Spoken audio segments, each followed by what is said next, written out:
If you've ever felt like you're just constantly fighting an uphill battle, what if I told you that our whole script on hardship is completely backwards? Seriously, pain isn't some kind of penalty. It's actually the absolute prerequisite for greatness.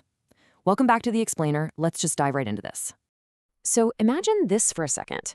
What if your life had absolutely zero hard work required? Like none. What if you got exactly what you wanted every single time with no challenges standing in your way? Think about playing your favorite video game, right? But with all the cheat codes turned on. At first, it's a total blast. You're invincible. But give it about 10 minutes and it gets incredibly boring. Why is that? Because without friction, there's literally no game. And the exact same thing applies to our lives. A completely frictionless existence actually hides a pretty devastating cost.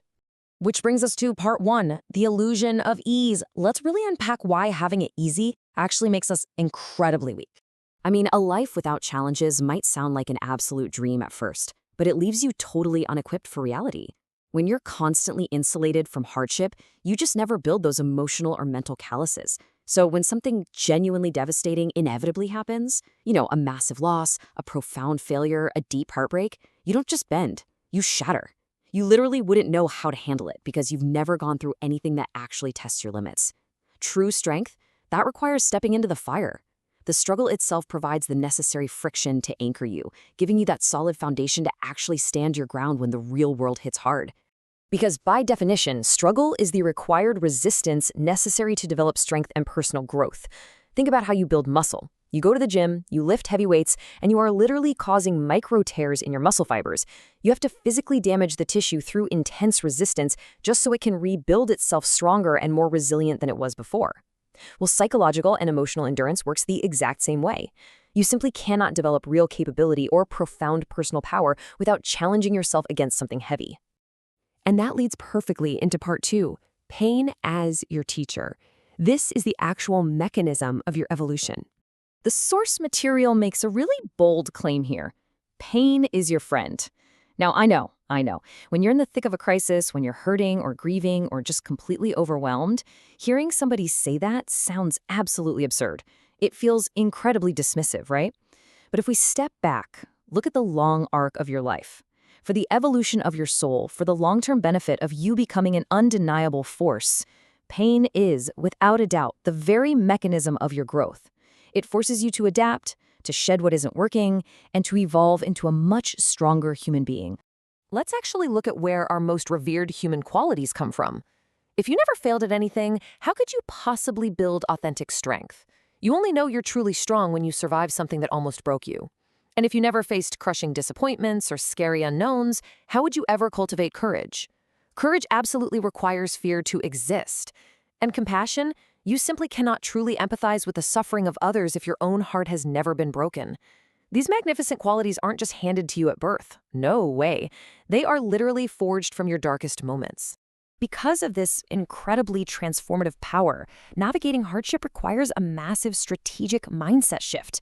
Look, the next time you face a hurdle, the totally natural human instinct is to ask, why is this happening to me?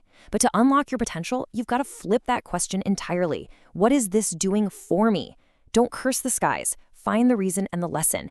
Maybe this massive setback is specifically designed to forge your patience. Or maybe, a closed door is just clearing the path for something far better. Or maybe this is the exact test you need to pass so you can show others what resilience actually looks like in real time. Which brings us to part three, surviving to inspire others.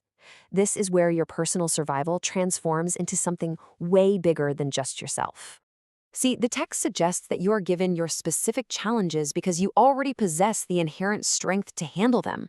Just think about this fact for a second. You have successfully survived 100% of your absolute worst days up to this exact moment. You are way stronger than you realize. You're meant to drive through this and to thrive through it because someone else is watching. Someone else out there is going through the exact same nightmare, and they're looking at you to see if it's actually possible to make it out alive. Your survival literally becomes their blueprint. This right here is the anatomy of an inspiring legacy. It's the journey of a legend. You endure the pain, you learn the hidden lesson within it, and then you turn it into a gift. Think about your favorite movies or books. We never ever root for the hero who inherits a perfect life, faces absolutely zero obstacles, and just wins easily. That story is incredibly boring. It's uninspiring.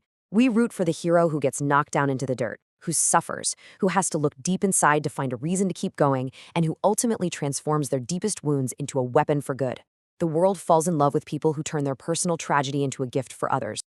And that brings us to the final piece, part 4, your struggle, your gift. This is all about taking ultimate ownership of the legacy you leave behind. The source points out something fascinating. Fear, that paralyzing anxiety about what might happen tomorrow, is really just a fictional movie playing on a loop in your mind. It hasn't even happened yet. But reality? Reality is the struggle right in front of you. And because the struggle is real, it's tactical. You can touch it, you can wrestle with it, and you can actively change it. We spend so much of our energy hiding from the friction of the real world because we're absolutely terrified of a fictional movie in our heads. We have to step out of the theater and step into the arena. But to navigate that arena, you've got to master a few specific tools for greatness. First off, you have to stop second-guessing yourself. Indecision just completely drains the momentum you need to push forward. Second, you've got to stop blaming others for your problems. Even if a problem wasn't your fault, blaming someone else completely steals your personal power to actually fix it. The moment you take absolute ownership, you take back your control. And finally, realize that your struggles are your tools. The exact things you thought were holding you back, the rejections, the sleepless nights, the empty bank accounts, those were the weights in the gym.